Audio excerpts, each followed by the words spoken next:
अंगद भी साथ में है।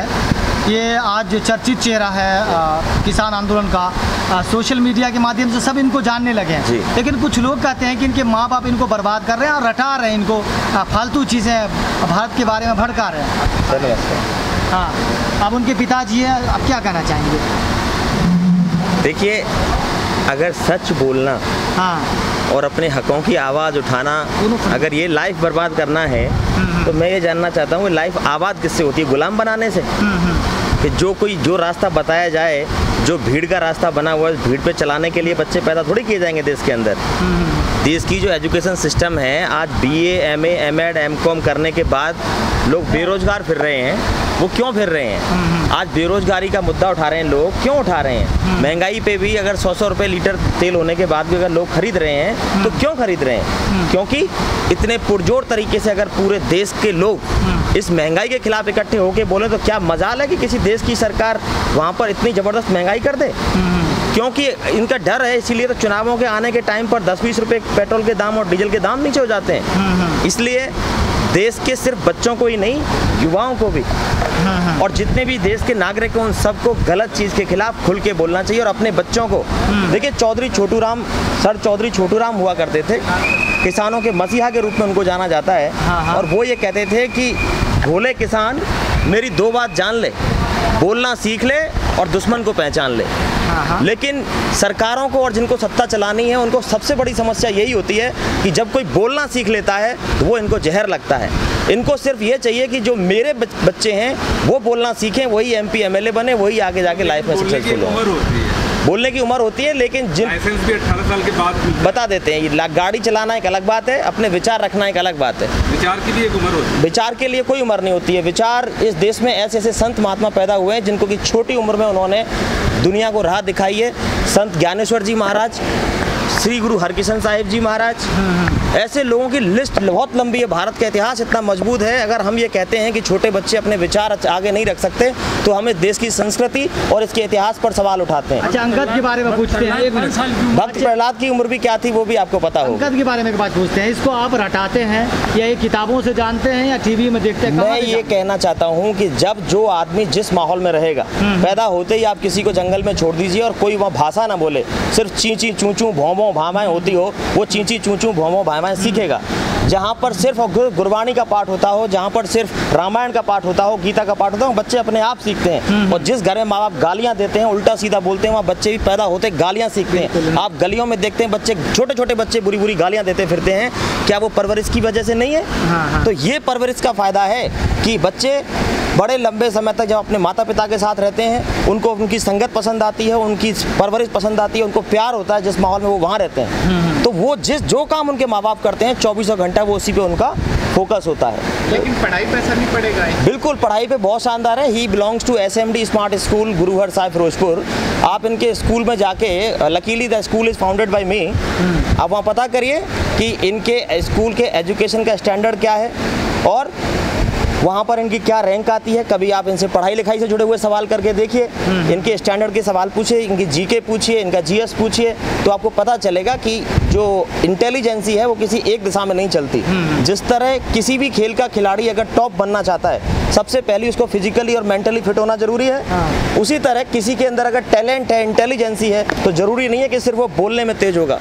उससे पहले उसके विचार, उसका थॉट प्रोसेस, उसकी कॉन्फिडेंस लेवल, ये सब कुछ इंप्रूव होगा, तब जाके वो बच्चा आगे चलता है। कमेंट्स करते हैं कि चेहरे से भाव से लगता है कि इनके माँ बाप ने इनको इतना रटा दिया है कि इनका बचपना छीन रहे हैं। बचपने को एंजॉय यही कर रहे हैं। बचपने को एंजॉय यही कर रहे हैं क्योंकि बचपन में जिसको पता लग गया कि मेरा रास्ता क्या है, मेरे दुश्मन कौन है, मेरे रास्ते के रुकावटें कौन है और मुझे चुनना किस रास्ते को है, उससे अच्छा जीवन किसी का नहीं है। हम इस देश में रहते हैं जहाँ पर लोग ग्रेजुएशन होने के बाद तक ये नहीं पता लगा पाते कि आखिर मेरे जीवन का लक्ष्य क्या है। दिशाहीन जिंदगी जीने से अच्छा है गौरवपूर्ण बिताया हुआ एक क्षण कीर्तिहीन बिताए हुए लाखों युगों से कहीं बेहतर है। और ये कितने गौरव की बात है कि एक बच्चा आज ये जानता है कि ये किसान कानूनों में काला क्या है।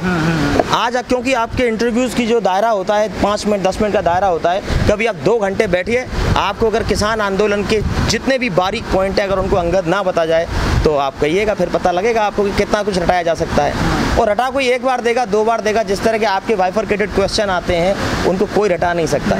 जब जेहन में जो चीज़ बैठ जाती है वो ज़रूर आती है सामने। लेकिन जिस तरीके से आंदोलन भी चल रहा है, 9 महीने करीब हो चुके हैं और फिर भी सरकार का कोई रोल नहीं है, सरकार की कोई बातचीत नहीं हो रही है, तो आप भी किस तरीके को देख रहे हैं इस आंदोलन? देखिए, आंदोलनों की ये नियति रही है कि लोग जब तक आंदोलन को जन आंदोलन बनाने में सहयोग नहीं करते, जिस तरह आज़ादी की लड़ाई 1857 में पहली चिंगारी छूटी और 1947 में जाके देश आज़ाद हुआ, 90 साल उस चिंगारी को बवंडर बनने में लग गए, जबकि पूरा देश गुलाम था। आज तो सिर्फ इस देश की 65% आबादी गुलामी झेल रही है।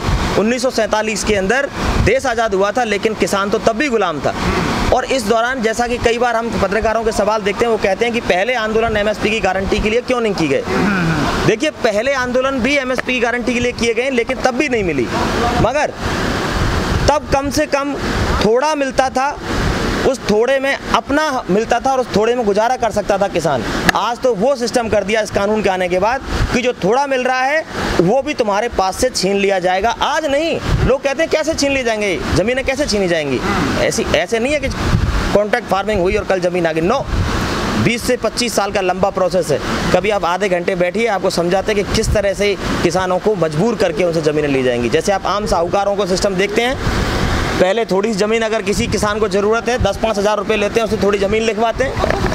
कुछ ऐसा ही जुड़ा हुआ कानून है और ऐसी ही चीज़ें प्रोसेस आगे जा रहा है। लेकिन 9 महीने क्या, अगर सच में सच्चाई की अगर ताकत है तो 9 महीने नहीं, आंदोलन 900 महीने भी चल सकता है, अगर सच्चा आंदोलन है, आंदोलन में दम है तो। लेकिन कानून तो वापस नहीं होते, सरकार भी अपनी बात पे अड़ी है। देखिए, देश में लोकतंत्र का राज है। 5 साल के लिए सत्ता में जैसे ही चुना जाता है ना, कोई चुने जाने के बाद उसे ऐसा लगता है कि शायद सारे जीवन में रहूँगा। अहंकार की पराकाष्ठा जब होती है तो लॉ ऑफ वेलोसिटी काम करने लगता है। Law of velocity, law of gravity काम करता है। तो ग्रेविटी का लॉ क्या करता है कि जो चीज़ जितनी ज़्यादा तेज़ी से ऊपर जाती है, एक ना एक दिन वो ज़मीन पे ज़रूर लौट कर आती है। अभी जब पाँव ज़मीन पर नहीं टिक रहे हैं तो सरकारें मनमर्जी के कानून बना रही हैं, लेकिन सत्ता के चोट करने का एक ही रास्ता है, वो है वोट। अगर रिक्वेस्ट करने से कोई नहीं मानता, देखिए आंदोलन एक साथ इस पराकाष्ठा पे नहीं पहुंचा। पहले आंदोलन पंजाब में आज से 1 साल से चल रहा है, यहाँ तो 9 महीने से चल रहा है, वहाँ 1 साल से चल रहा है। वहाँ पहले रिक्वेस्ट की गई, विनती की गई, हरियाणा तक आ गई, फिर उत्तर प्रदेश तक आई, राजस्थान तक आई, पूरे लास्ट में गई। फिर उसके बाद में आंदोलन के लिए जंतर मंतर पर जगह मांगी गई, पूरा रास्ते ब्लॉक करके उनको सड़कों पर पटक दिया गया और बदनाम क्या किया गया कि ये रास्ते ब्लॉक करके बैठे। नहीं, वो जंतर मंतर आना चाहते थे, आराम से अपना आंदोलन करना चाहते थे, आपने मजबूर किया सड़कों पे बैठने को।